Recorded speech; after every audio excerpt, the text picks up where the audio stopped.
ont été tailleurs de pierre. J'ai travaillé en 65. C'était derrière l'abbatiale. C'était recouvert de gros ardoisiens, non, mais je me souviens pas. Et puis après, ça a été échelonné. Plus que les années arrivaient, plus les chantiers ont sorti, quoi. Et j'ai travaillé, j'ai mis un peu partout, quoi. J'ai pas tout fait, mais j'ai participé à plein de choses, au clocher, Saint-Lazare et tout, tout, tout, tout, tout, tout. Alors, et puis bon, j'étais un peu responsable. J'avais une équipe avec moi, toi. Quand vous êtes arrivé, ça ressemblait encore à une prison? Oh là là, oh là là, oui, oh oui, oui, oui, oui, oui. Ça ressemblait à quoi? C'était la ruine, hein. Ils avaient arraché, parce qu'il y avait des bords de fer partout, forcément, toutes les fenêtres, tout en bout de fenêtre. C'était arraché, il fallait voir dans l'état que c'était en ruine, hein, bien des fois, hein. Bien des fois. Malgré il y a des endroits quand même qui avaient été conservés quand même. Mais c'est tout ce que je peux vous dire. Il n'y avait plus de fenêtres, tout était déplacé de toute façon, parce qu'il a fallu rétablir l'époque de l'abbaye. Alors bon, vous savez, ils avaient besoin d'ouvrir une porte dans un coin ou une fenêtre, ils le faisaient, ils ne s'occupaient pas de... hein. Mais en attendant, ils détruisaient toute l'architecture de l'abbaye, hein.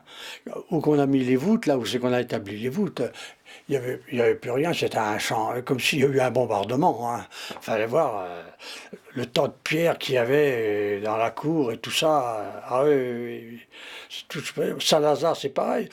Saint-Lazare, c'est pareil. Il y avait. Tout était détruit, tout était détruit. Enfin, tout. Ils avaient besoin d'une pièce, pour l'aménager, ils faisaient n'importe quoi. Même où il y a les voûtes, là, il y a les escaliers, il n'y a plus d'escalier, il n'y avait plus rien. L'escalier d'honneur qu'il y a en bout, c'est pareil, on a tout refait ça à l'époque, quoi, c'est tout, quoi. C'est monsieur Prunet, l'architecte en chef. Mais le cabinet, il avait dans son cabinet, là, monsieur Desabbayes. Et il venait 2, 3 jours, même il y a des fois une semaine, même monsieur Jam aussi, et pour voir, établir ce qu'on avait à faire. Et avant de partir, c'est le chef de chantier qui était là qui nous transmettait, quoi. Mais pour les sondages avec monsieur Jam, j'en ai fait beaucoup, beaucoup, beaucoup. Le soir, on en faisait beaucoup, quoi. C'est un homme formidable. Quand il vous faisait percer un trou, enfin un sondage à un endroit, vous étiez sûr qu'il y avait quelque chose au bout, hein. Et ils ont eu l'intelligence, ça parle de l'intelligence du temps de la prison, tout ce qui était mouluré, enfin une partie de ce qui était mouluré, parce qu'on n'a pas tout retrouvé, ils renversaient la pierre, c'est-à-dire que ce qui était mouluré, ils le mettaient au fond, dans la maçonnerie. Et c'est pour ça qu'on a retrouvé des morceaux qui étaient intacts, vous comprenez. Ce qui a permis à M. Jam de pouvoir établir ce qu'il y avait dans l'emplacement des voûtes. On retirait la pierre, on retrouvait exactement comme c'était.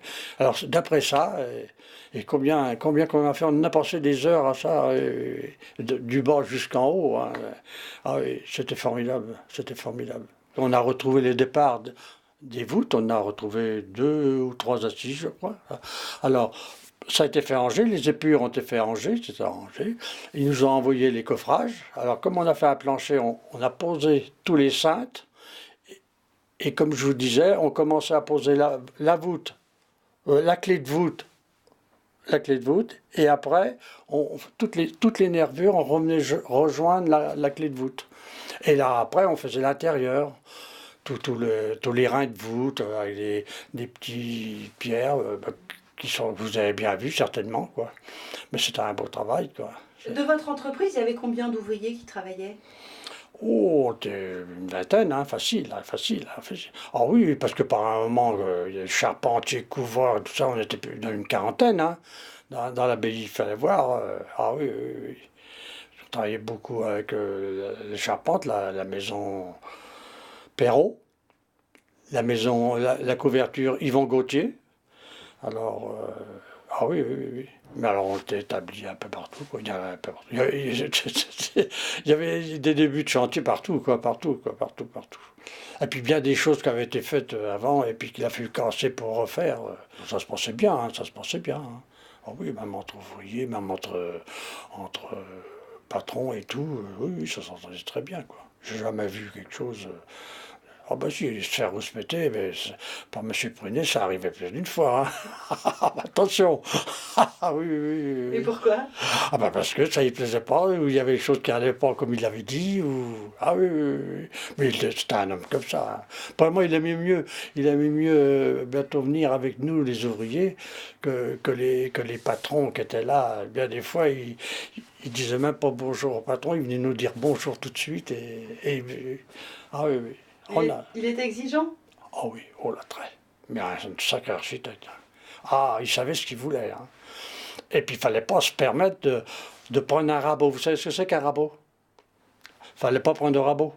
Il fallait tout faire au taillant. Et une fois, il avait tombé sur un gars, ça, il avait entendu le bruit, ça là. Oh, bah, dis donc, le gars, qu'est-ce qu'il a pas pris? Dis donc. Ah oui, il voulait pas en voir, hein, pas un rabot, hein, non, non. Et pourquoi pas de rabot? Ben parce que à l'époque de la vie, il n'y avait pas de rabot. Il fallait vraiment à l'ancien temps. Il y a les layages et tout. Ah oui, oui, oui, oui. Ouais. Et puis un monsieur déshabillé en dessous qui venait, et puis monsieur Jam, quoi. Alors ils se concertaient tous les trois. Mais vraiment, vraiment, il y a eu du beau boulot, hein. Ah oui, excusez-moi de l'expression, du beau travail, hein, c'est sûr. Si vous aviez une pierre qui faisait, je sais pas moi, 35-40 d'épaisseur, il fallait qu'elle soit 45 d'épaisseur. Si votre joint il faisait 3 centimètres, parce que dans le 11e, il y avait les joints étaient beaucoup plus gros, fallait exactement pareil. Et le gravier, les joints, fallait que ce soit exactement pareil. Apparemment, il faisait des prélèvements, il fallait tout respecter. Tout respecter. C'était des fins de peine, les ouvriers, les prisonniers, là. Ils étaient pas...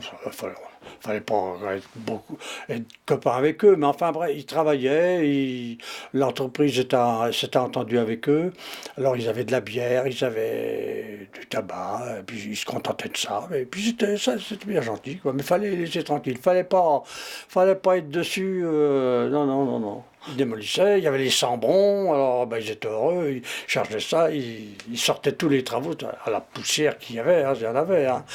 Et puis après, bon, ça a été établi, une fois que ça a été terminé, tout nettoyé, ils sont rentrés au pénitencier, et après, on les apercevait, mais ils ne travaillaient plus avec nous. Il y avait juste pour ça. Ils sont venus juste pour démonter les voûtes, démonter ces cachots, c'était des cachots, quoi. C'était des cachots. Alors, après, non, non, après, ben, ils travaillaient à droite, à gauche, parce qu'il y avait un chef jardinier, et puis ils étaient occupés dans l'abbaye, quoi, c'est tout, mais c'est tout, c'est tout.